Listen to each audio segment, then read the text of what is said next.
pleasant little tune. Don't believe I've heard it before. A little concoction of my own.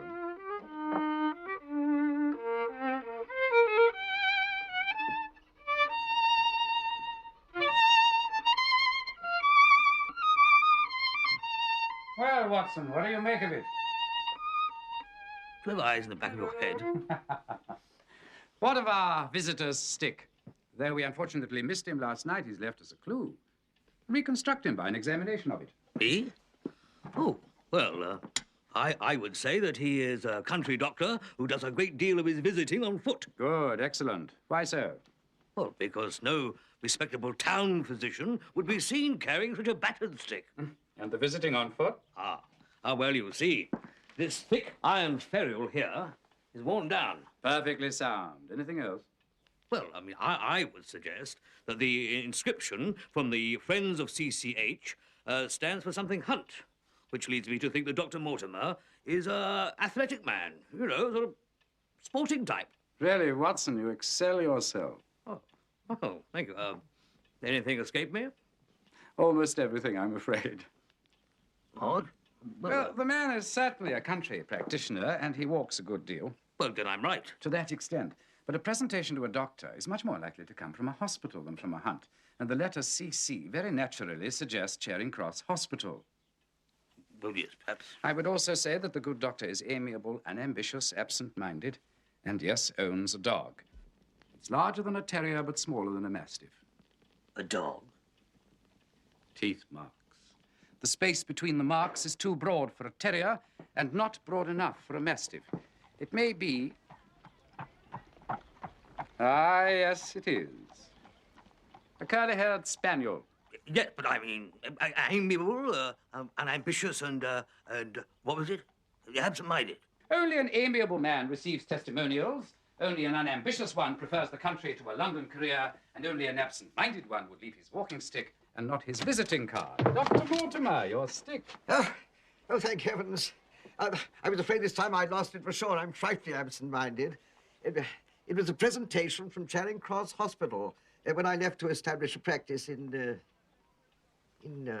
Devonshire. Excuse me, but you are Sherlock Holmes. At your service. My friend and colleague, Dr. Watson.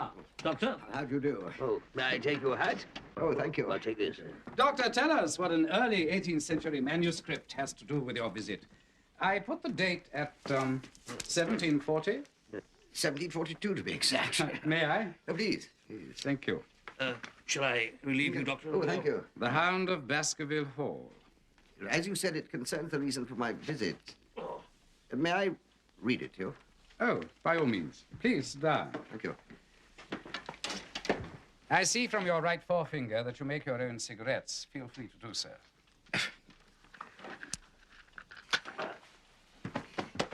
During the Great Rebellion of 1641, the Lord of Baskerville Hall was an evil, godless man called Hugo. One night, Hugo kidnapped a hound of hell that has cursed the Baskervilles ever since, howling its death knell whenever one of Hugo's blood dies. Thus, beware of the moor in those dark hours when the powers of evil are exalted.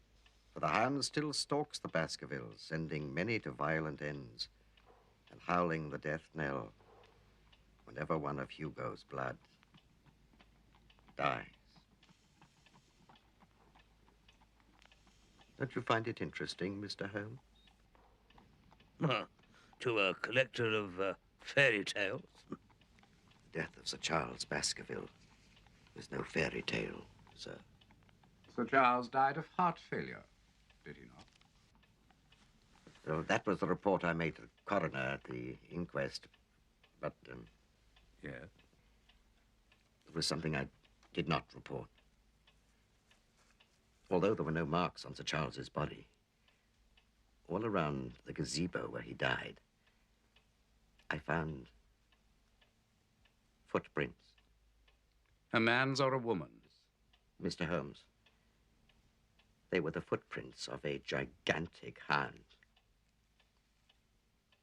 And there was, on Sir Charles's face, that terrified expression. It was fear that killed him, Mr. Holmes. Fear.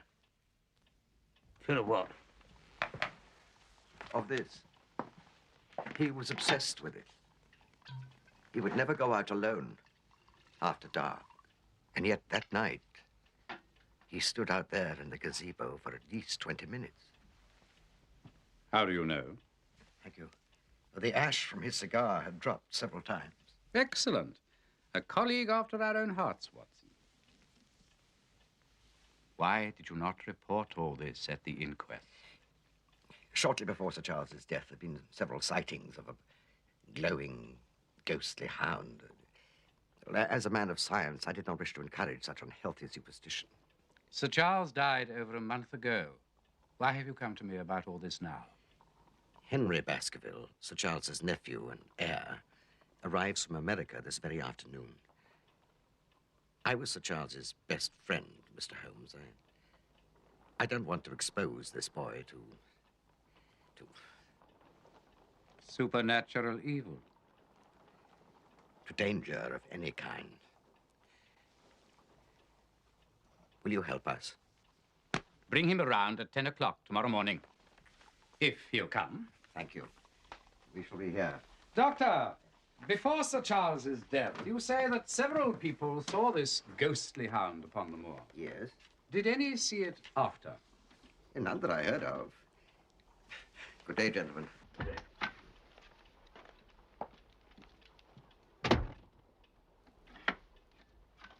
Yes, Doctor, your stick. Come on, Chico.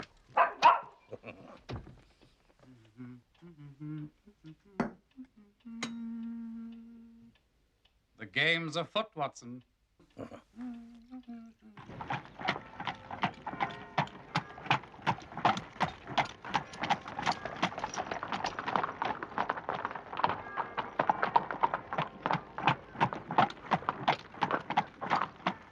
Morning, sir. I'll take care of the bag, sir. Leave the bags to me, sir.